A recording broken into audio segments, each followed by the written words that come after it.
Hello guys and welcome back to Leah's Lifestyle. We're at it again with Berkshire Hathaway, Letter to Shareholder 1987, Part 2. So, without further ado, let's jump into this baby. At Berkshire, we work to escape the industry's commodity economics in two ways. First, we differentiate our product by our financial strength, which exceeds that of all others in the industry. This strength, however, is limited in its unusefulness.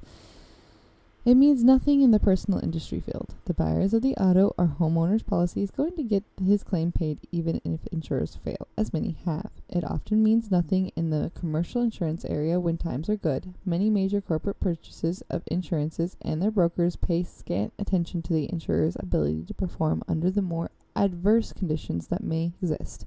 Say, 5 years later, when a complicated claim is finally resolved, out of sight and out of mind, and later on may be out of pocket.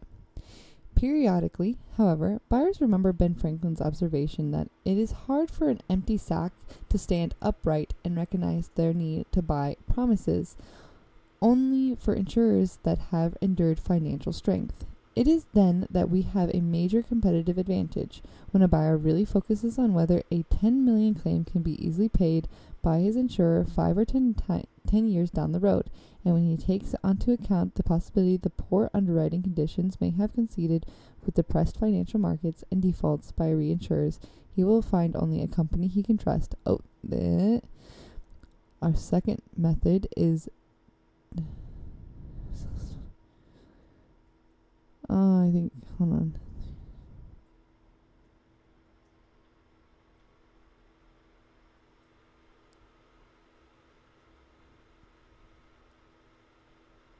I guess I'll just keep going. I think I already read those two. Oh no, why did I do that to myself? I scrolled a little bit. I shouldn't have done that. Okay, our second method of differentiating ourselves is the total indifference of volume that we maintain. In 1989, we will be perfectly willing to write 5 times as much business as we write in 1988, or only 1/5 as much. We hope, of course, that conditions will allow us large volumes, but we cannot control market prices. If they are unsatisfactory, we will simply do every little business, no other major insurer acts with equal restraint. 3 conditions that prevail in insurance, but not in most businesses, allow us our flexibility. First, market share is not an important determination of profitability. In this business, in contrast to the newspaper or grocery business, the economic rule is not survival of the fittest. Survival of the fattest. Second, in many sectors of insurance, including most of those in which we operate, distribution channels are not proprietary and can be easily entered. Small volumes this year does not preclude huge volumes next year. Third, idle capacity, which in this industry largely means people, does not result in intolerable costs in a way that industries such as printing or steel cannot. We can operate at quarterly speed much of the time and still enjoy long-term prosperity. We follow a price based on exposure, not on competition policy, because it makes sense for our shareholders. But we're happy to report that it is also pro-social. This policy means that we are always available given prices that we believe are adequate to write huge volumes of almost any type of property casualty insurance. Many other insurers follow an in and out approach. When they are out because of mounting losses, capital inadequacy, or whatever, we are available. Of course, when the others are panting to do business, we are also available. But at such times, we often find ourselves priced above the market. In effect, we supply insurance buyers and brokers with a large reservoir of standby capacity. One story from mid-1987 illustrates some consequences of our pricing policy.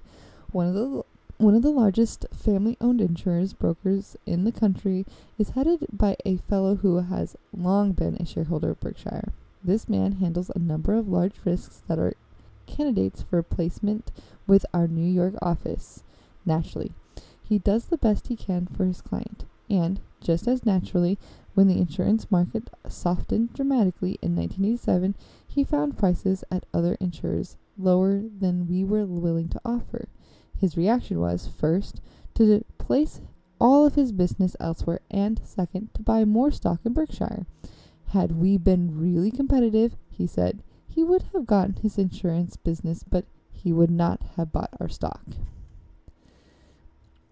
Berkshire's underwriting experience was excellent in 1987, in part because of the lag of factor discussed earlier. Our combined ratio on a statutory business and excluded structured settlement and financial reinsurance was 105. Although the ratio was somewhat less favorable than in 1986 when it was 103, our profitability improved materially in 1987 because we had the use of far more float. This trend will continue to run in our favor. Our ratio of float to premium volume will increase very significantly during the next few years. Thus, Berkshire insurance profits are quite likely to improve during 1988 and 1989, even though we expect our combined ratio to rise. Our insurance business has also made some important non-financial gains during the last few years. Mike Goldberg, its manager, has assembled a group of talented professionals to write large risks and unusual coverages. His operation is now well equipped to handle the lines of businesses that will occasionally offer us major opportunities. Our loss reserve development, detailed in page 41 to 42, looks better this year than it has previously, but we write lots of quote-unquote long-tail businesses. That is, policies generating claims that often take many years to resolve. Examples would be product liability or directors and officer liability coverages. With a business mix like this, 1 year of reserve development tells you very little. You should be very suspicious of any earning figures reported by insurers, including our own, as we have unfortunately proved to you in the past. The record of the last decade shows that a great many of our best-known insurers have reported earnings to shareholders that later proved to be wildly erroneous. In most cases, these errors were totally innocent. The unpredictability of our legal system makes it impossible for even the most conscientious insurer to come close to judging the eventual cost of long-tail claims. Nevertheless, auditors annually certify the numbers given by them by management, and their opinions, unqualified, state that these figures, quote-unquote, present fairly the financial position of their clients. The auditors use this reassuring language even though they know from long and painful experiences that the numbers so certified are likely to differ dramatically from the true earnings of the period. Despite the history of error, investors understandably rely upon auditors' opinions. After all, a declaration saying that, quote-unquote, the statement presents fairly hardly sounds equivocal to the non-accountant. The wording in the auditor's standard opinion letter is scheduled to change next year. The new language represents improvement, but falls far short of describing the limitations of casualty insurer audit. If it is to depict the true state of affairs, we believe the standard opinion letter of shareholders of a property casualty company should read something like, quote, we have relied upon representation of management in respect to the liability shown for losses and loss adjustment expenses, the estimate of which, in turn, very materially affects the earnings and financial conditions herein reported. We can express no opinion about the accuracy of these figures, subject to the important reservations in our opinion, etc. End quote. If lawsuits develop in respect to widely inaccurate financial statements, which they do, auditors will definitely say something of the sort in court anyway. Why should they not be forthright about their role and its limitations from the outset? We want to emphasize that we are not faulting auditors for their inability to accurately assess loss reserves and therefore earnings. We fault them only for failing to publicly acknowledge that they can't do the job. From all appearances, the innocent mistakes that are constantly made in reserving are accompanied by others that are deliberate. Various charlatans have enriched themselves at the expense of the investing public by exploiting first, the inability of auditors to evaluate reserve figures, and second, the auditors' unwillingness to confidently certify those figures as if they had the expertise to do so. We will continue to see such chicanery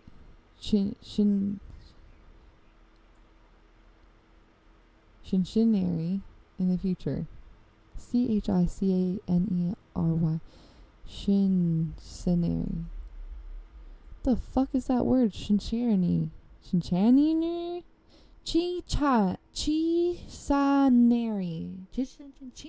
Cincinnati. I've never heard that fucking word. The fuck is that word? Cincinnati? Is that how you spell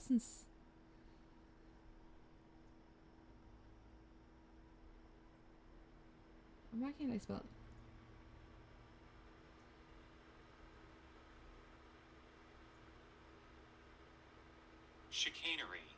Chicanery.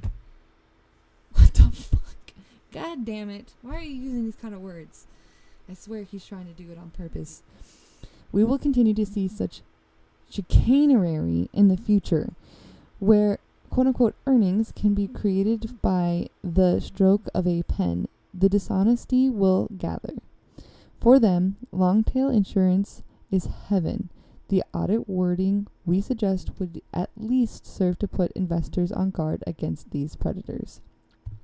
The taxes that insurance companies pay, which increases materially, though on a delayed basis, upon enactment of the Tax Reform Act of 1986, took a further turn for the worse at the end of 1987. We detailed the 1986 changes in last year's report. We also commented on the irony of a statute that substantially increased 1987 report's earnings for insurers, even as it materially reduced both their long-term earning potential and their business value. At Berkshire, the temporary helpful quote-unquote fresh start adjustment inflated 1987 earnings by $8.2 million. In our opinion, the 1986 Act was the most important economic event affecting the insurance industry over the past decade. The 1987 bill further reduced our intercorporate dividends received credits from 80% to 70% effective January 1st, 1988, except for the case in which the taxpayer owns at least 20% of the investee. Investors who have owned stock or bonds through corporate intermediaries other than qualified investment companies have always been disadvantageous in comparison to those owning the same securities directly. The penalty applying to indirect ownership was greatly increased by the 1986 tax bill and, to a lesser extent, by the 1987 bill, particularly in instance where the intermediary is an insurance company. We have no way of offsetting this increased level of taxation. It simply means that a given set of pre-tax investment returns will now translate into much poorer after-tax results for our shareholders. All in all, we expect to do well in the insurance business, though our record is sure to be uneven. The immediate outlook is for substantially lower volume, but reasonable earnings improvement. The decline in premium volumes will accelerate after our quote share agreement with Fireman's Fund expires in 1989, and some point likely to be at least a few years away, we may see some major opportunities for which we are now much better prepared than we were in 1985. Marketable securities premium holdings. Whenever Charlie and I buy common stock, the Berkshire Insurance Companies, leaving aside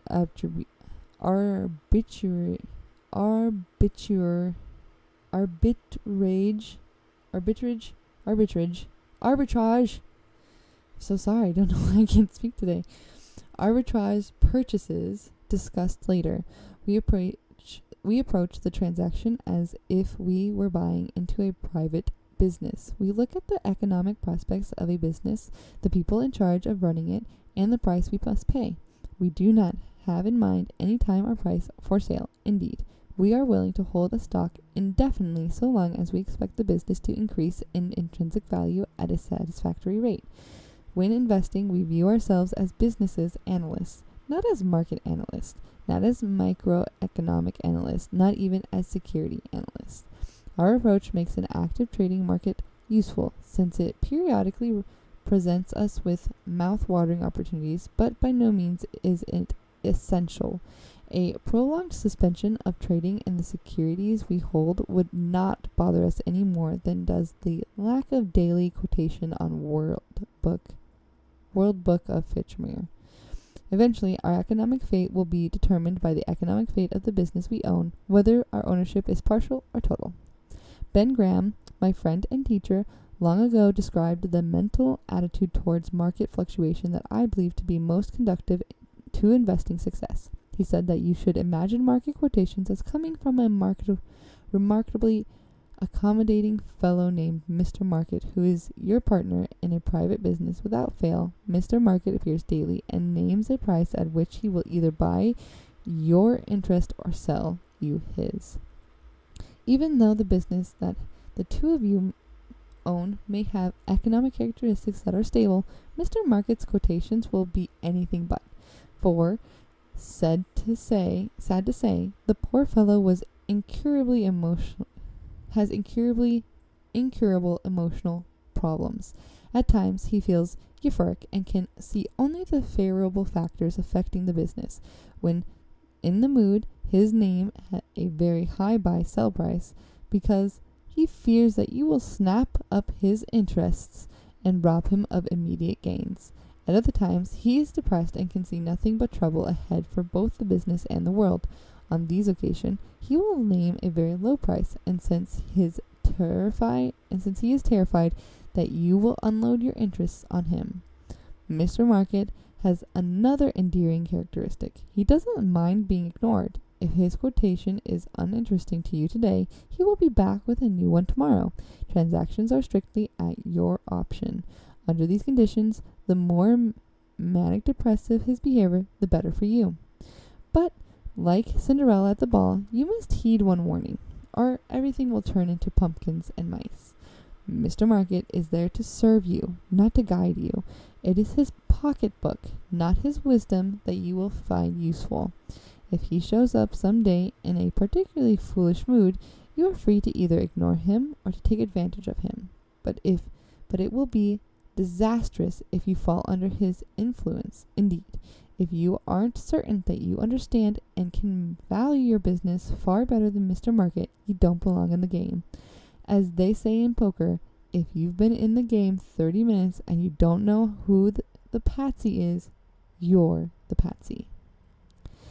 Ben's Mr. Market allegory may seem out of date in today's investment world, in which most professionals and academias talk of efficient markets, dynamic hedging, and betas. Their interest in such matter is understandable, since techniques surrounded in misery clearly have value to their purveyor of investment advice. After all, what witch doctor has ever achieved fame and fortune by simply advising, quote-unquote, takes 2 aspirin? The value of market esoterica to the consumer of investment advice is a different story. In my opinion, investment success will not be produced by arcane formulae, computer programs, or signal flashes by the price behavior of stock and markets. Rather, an investor will succeed by coupling good business judgment with an ability to insulate his thoughts and behaviors from the super contagious emotions that swirl about the marketplace. In my own efforts to stay insulated, I have found it highly useful to keep Ben's Mr. Market concept firmly in my mind. Following Ben's teaching, Charlie and I let our marketable equities tell us by their operating results, not by their daily or even yearly price quotations. Whether our investments are successful, the market may ignore business success for a while, but eventually will confirm it. As Ben said, in the short run, the market is a voting machine, but in the long run, it is a weighing machine. The speed is which a business success is recognized. Furthermore, It is not that important as long as the company's intrinsic value is increasing at a satisfactory rate. In fact, delayed recognition can be an advantage. It may give us the chance to buy more of a good thing at a bargain price. Sometimes, of course, the market may judge a business to be more valuable than the underlying facts would indicate it is.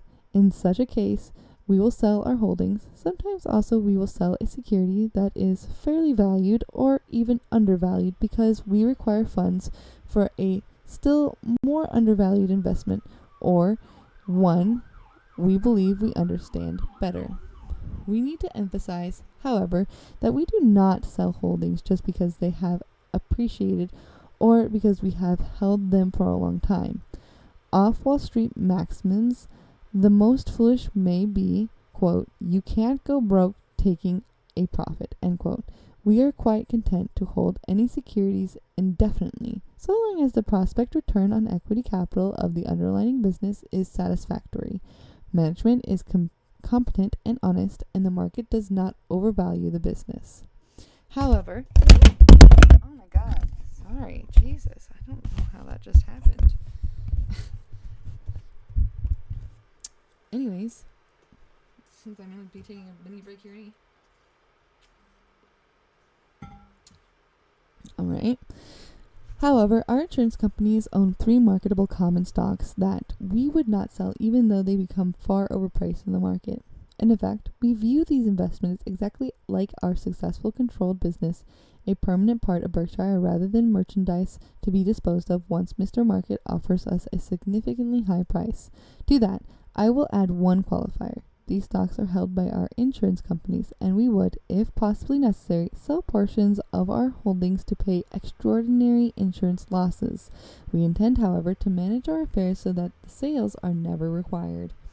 A determination to have and to hold, which Charlie and I share, obviously involves a mixture of personal and financial considerations. To some, our stand may seem highly eccentric. Charlie and I have long followed David Ogilvy's advice, quote, "Develop your eccentricities while you are young.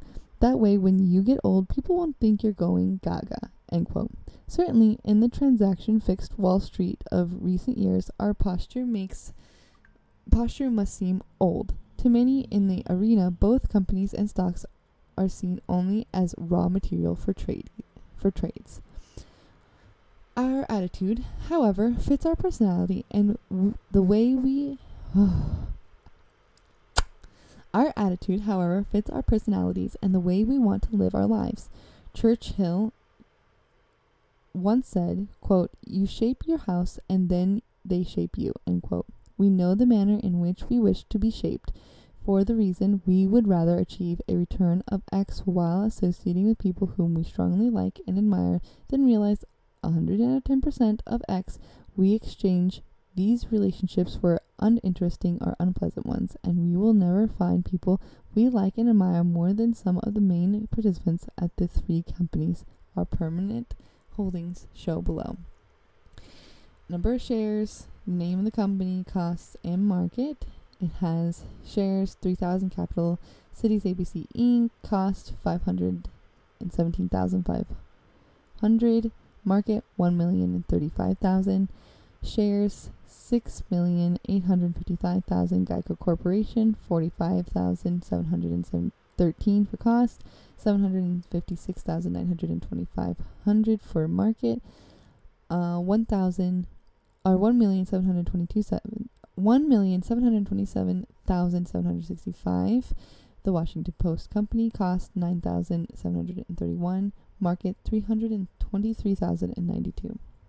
We really don't see any fundamental differences between the purchase of a controlled business and the purchase of a marketable holdings such as these. In each case, we try to buy into businesses with favorable long-term economics.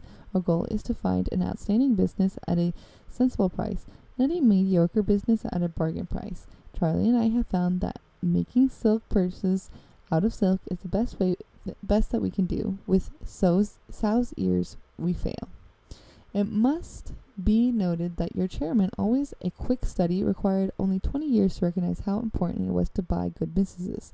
In the interim, I searched for bargains and had the misfortune to find some. My punishment was an education in the economics of short-line farm implement manufacturers, third-place department stores, and New England textile manufacturers. Of course, Charlie and I may misread the fundamental economics of a business. When that happens, we will encounter problems whether that business is wholly owned, subsidiary, or a marketable security. Although it is usually far easier to exit from the latter, indeed, businesses can be misread. Witness the European reporter who, after being sent to this country to profile Andrew Carnegie, cabled his editor, quote, "My God, you'll never believe the sort of money there is in running libraries," end quote. In making both control purchases and stock purchases, we try to buy not only good businesses, but ones run by high-grade talent and likable managers. If we make a mistake about the manager we link up with, the control company offers a certain advantage because we have the power to effect change. In practice, however, this advantage is somewhat illusory. Management changes, like marital changes, are painful, time-consuming, and chancy.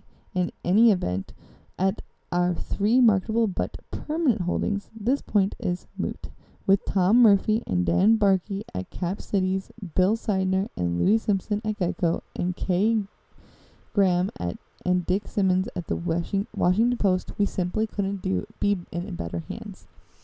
I would say that the controlled company offers 2 main advantages. First, when we control a company, we get to allocate companies, whereas we are likely to have little or nothing to say about this process with marketable holdings. This point can be important because the heads of many companies are not skilled in capital allocation. Their inadequacy is not surprising. Most bosses rise to the top because they have excelled in an area such as marketing, production, engineering, administration, or something institutionally sometimes institutional policies. Policies or politics? Politics. Once they became CEOs, they face new responsibilities. They now must make capital allocations decisions, a critical job that they may have never tackled and that is not easily mastered. To stretch the point, it's as if the final step for a highly talented musician was not to perform at Carnegie Hall, but instead to be named chairman of the Federal Reserve. The lack of skill that many CEOs have at capital allocation is no small matter. After 10 years in the job, a CEO whose company annually returns earnings equally to 10% of the net worth will have been responsible for the deployment of more than 60% of all the capital at work in the business. CEOs who recognize their lack of capital allocation skills, which not all do, will often try to compensate by turning to their staff, management consultants, or investment bankers. Charlie and I have frequently observed the consequences of such quote-unquote help. On balance, we feel it is more likely to accentuate the capital allocation problem than to solve it. In the end, plenty of unintelligent capital allocations takes place in corporate America. That's why you hear so much about restructuring. Berkshire, however, has been fortunate. At the companies that are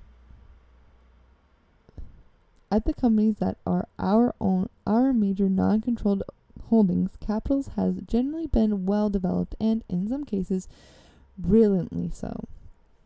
The second advantage of a controlled company over a marketable security has to do with taxes.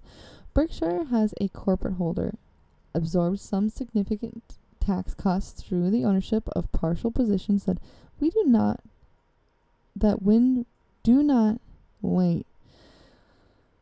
Berkshire, as a corporate holder, absorbs some significant tax costs through the ownership of partial positions that we do not when our ownership is 80% or greater. Such tax disadvantages have long been with us, but changes in that tax code caused them to increase significantly during the past year. As a consequence, a given business result can now deliver Berkshire's financial results that are as much as 50% better if they come from an 80% or greater holding rather than from a lesser holding. The disadvantage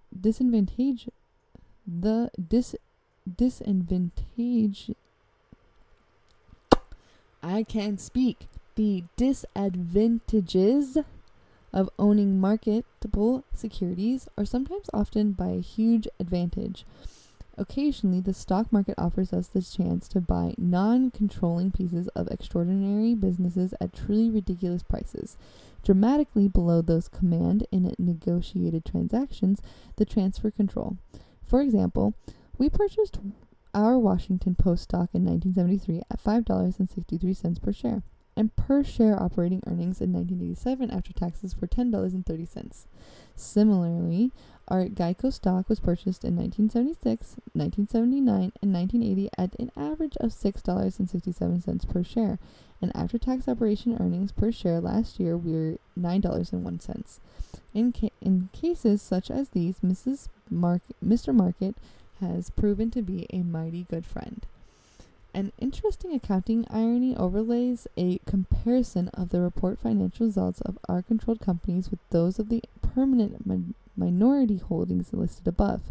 As you can see, those three stocks have a market value of over $2 billion, yet they produced only $11 billion in reported after-tax earnings for Berkshire in 1987. Accounting rules dictate that we take into income only the dividends these companies pay us, which are little more than normal, rather than our share of their earnings, which in 1987 amounted to well over $100 million. On the other hand, accounting rules provide that the carrying value of these three holdings, owned as they are by insurance companies, must be recorded on our balance sheet at current market price. The result, GAAP accounting lets us reflect in our net worth the up-to-date underlying values of the business we partially own, but does not let us reflect their underlying earnings in our income account. In the case of our controlled companies, just the opposite is true, where here we show full earnings in our income account, but never change asset values in our balance sheets, no matter how much the value of the business might have increased since we purchased it. Our mental approach to this accounting schizophrenia is to ignore GAAP figures and to focus solely on the future earning power and of both of our controlled and non-controlled businesses. Using this approach, we establish our own ideas of businesses' value, keeping these independent from both the accounting values shown in our books for controlled companies and the value placed by a sometimes foolish market on our partially owned companies. It is this business value that we hope to increase at a reasonable or preferably unreasonable rate in the years ahead. Market securities / others. In addition to our three permanent common stock holdings, we hold large quantities of marketable securities in our insurance companies. In selecting these, we can choose among 5 major categories. 1. Long-term common stock investment. 2. Medium-term fixed income securities. 3. Long-term fixed income securities. 4. Short-term cash equivalents. And 5. Short-term arbitrage commitments. We have no particular bias when it comes to choosing from these categories. We just continuously search among them for the highest after-tax returns as measured by quote-unquote mathematical expectations, limiting ourselves always to investment alternatives we think we understand. Our criteria have nothing to do with maximizing immediately reportable earnings. Our goal, rather, is to maximize eventual net worth. Let's look first at common stock. During 1987, the stock market was an area of which excitement was little net movement. The Dow advanced 2.3% for the year. You are aware, of course, of the roller coaster ride that produces the minor change. Mr. Market was on the manic rampage until October and then experienced a sudden massive seizure. We have quote-unquote professional investors, those who manage many billions, to thank for most of this turmoil. Instead of focusing on what businesses will do In the years ahead, many prestigious money managers now focus on what they expect other money managers to do in the days ahead. For them, stocks are merely tokens in a game, like the thimble and flatiron in Monopoly. An extreme example of what their attitude leads to is quote-unquote portfolio insurance, a money management strategy that many leading investment advisors embraced in 1986 and 1987. This strategy, which is simply an exotically,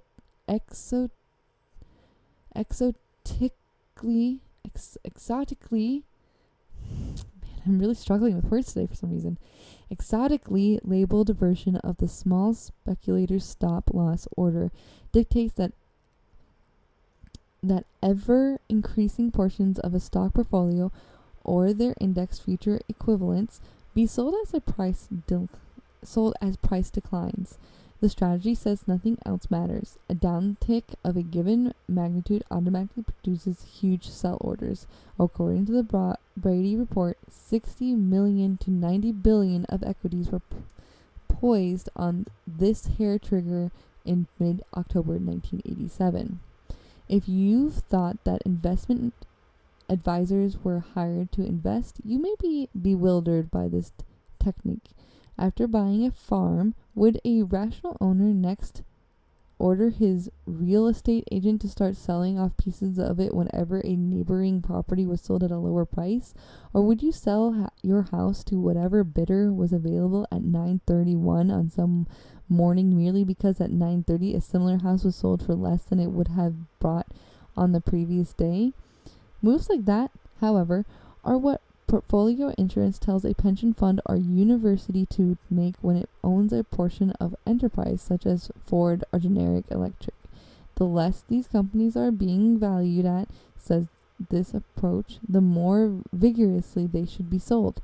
As a quote-unquote logic corollary, the approach commands the institutions to repurchase these companies, I'm not making this up, once their prices have rebounded significantly. Considering that huge sums are controlled by managers following such Alice in Wonderland practices, is it any surprise that markets sometimes behave in arbitrarial fashion?